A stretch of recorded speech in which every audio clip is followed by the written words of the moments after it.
I usually try to refrain from doing unboxings, but couldn't help myself with this.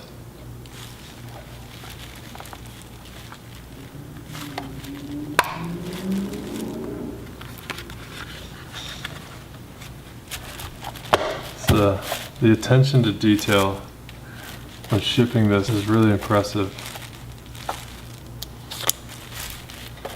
Like I'm not familiar with these, but I think that they use them for storing.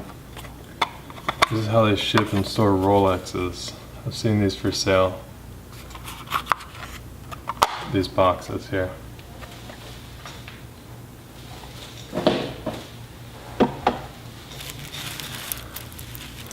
Wow.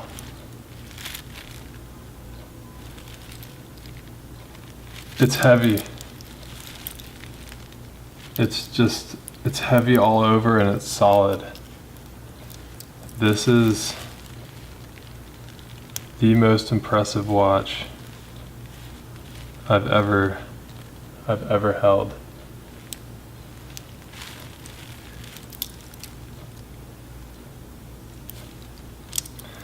The links on the bracelet are incredibly substantial. They're so solid. And they're beefy. I mean, they're thick. I have a similar bar bracelet on a few of my watches. One in particular on another Speedmaster TV dial. And they're not. I'll do a side-by-side comparison because they're very odd watches, each one of them. And they both share this bar bracelet. I think this bracelet is beefier than on the TV dial Speedmaster. So it's in nice enough condition, considering these watches are hard to find in really spectacular condition. If you do, you're going to spend $6,000 on the watch. It still is in really nice condition with the original brushed finish. It hasn't been polished. That's really what I was looking for.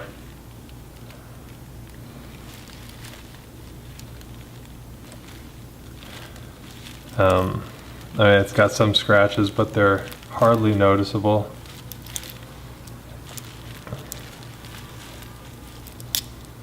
The bracelet is it's a 12/21 212 bracelet.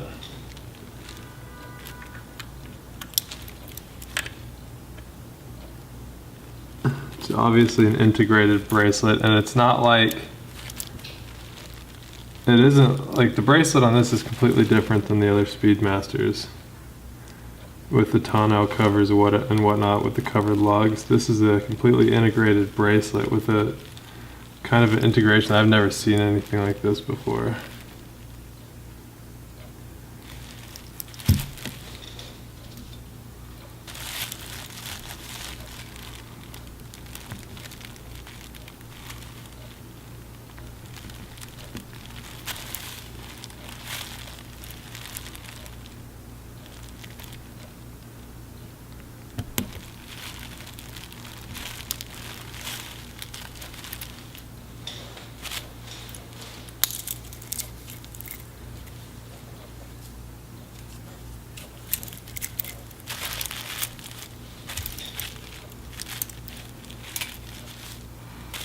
Like I said, it's just chunky.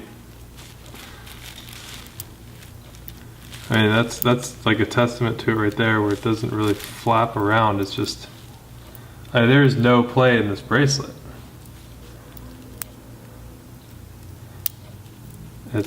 You can tell it's really tight. Tolerances are really high. This was made, you can just tell that this was made with more exacting specifications than the other Mark series type watches that were coming out at the same time. I've always been incredibly impressed with these Mark series watches, but this takes the cake.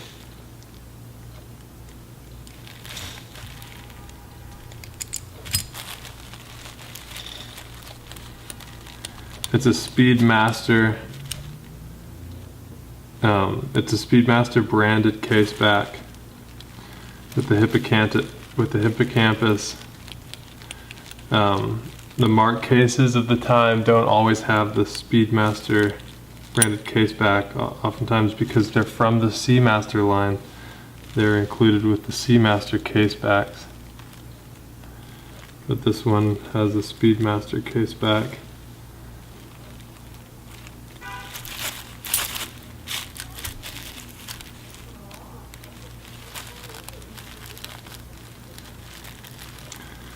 This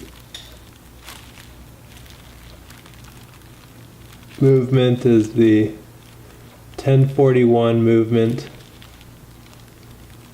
It's a Lemania movement. They also use this movement. You'll find it in the Mark III and the Mark IV, but this movement has chronometer status.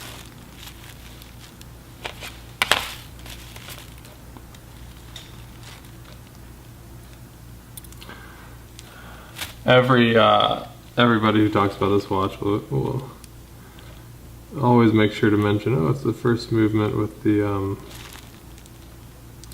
chronometer status, first automatic movement with the automatic chronograph chronometer movement. Omega also was the first watch company to develop a watch with an automatic chronometer. It was for the 100th year anniversary. But this movement is the 125th year anniversary, and it's an automatic chronograph chronometer, 22 joules,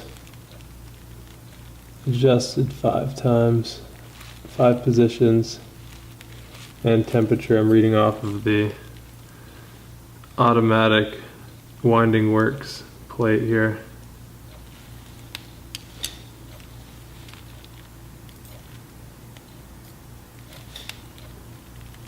The rubber gasket is going to need to be replaced because it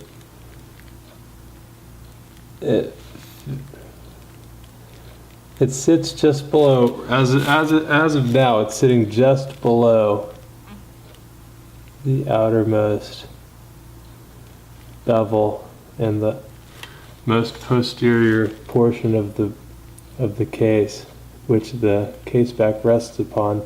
So essentially you want this rubber to be just higher than that and it to be compressed, and so over time obviously it's being compressed. So I'm going to want to replace that.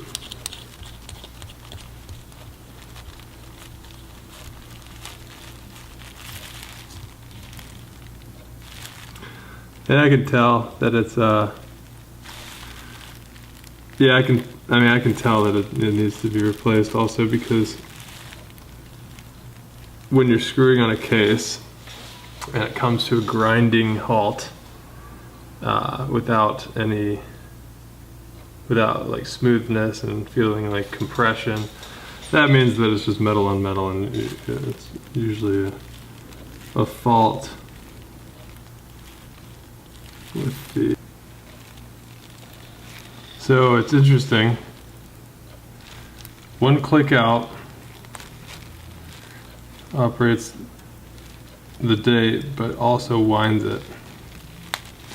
2 clicks out is going to change the time. And it's got a 24-hour function as well. That's the middle circle here.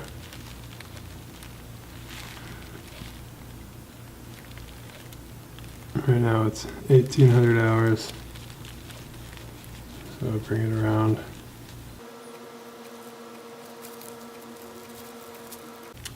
The loom is missing on the chronograph. Seconds totalizer.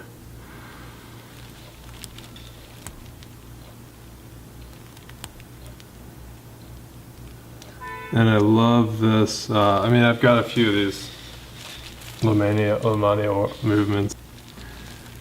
But yeah, the central minute totalizer is an incredible feature. It's extremely easy to read. It's extremely easy to pick up the time. And I like it a lot for that reason.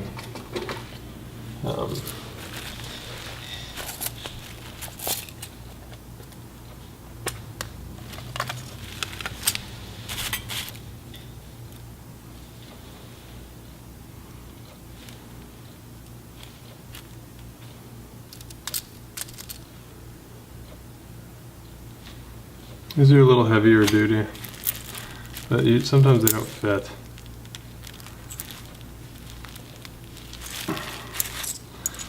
This is going to fit, but it's going to need a little bit of coercion. Or it's just not going to fit. I really don't like that this big heavy duty watch is relying on the thinnest possible.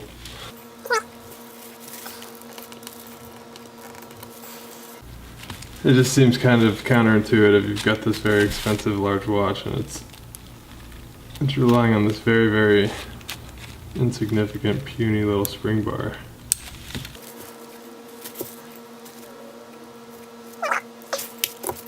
And again, this is just incredibly robust. It's just heavy. I don't know how else to describe it. Substantial.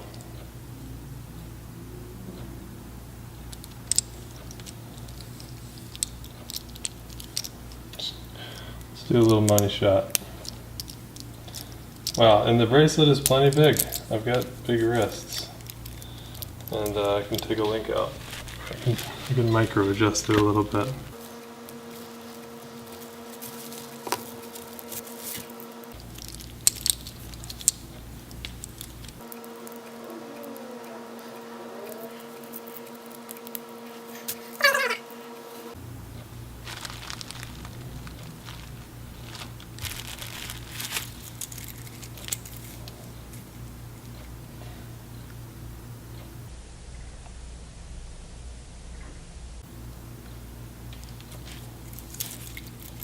It's humongous. It's just freaking humongous. Like, you don't forget that you're wearing this thing.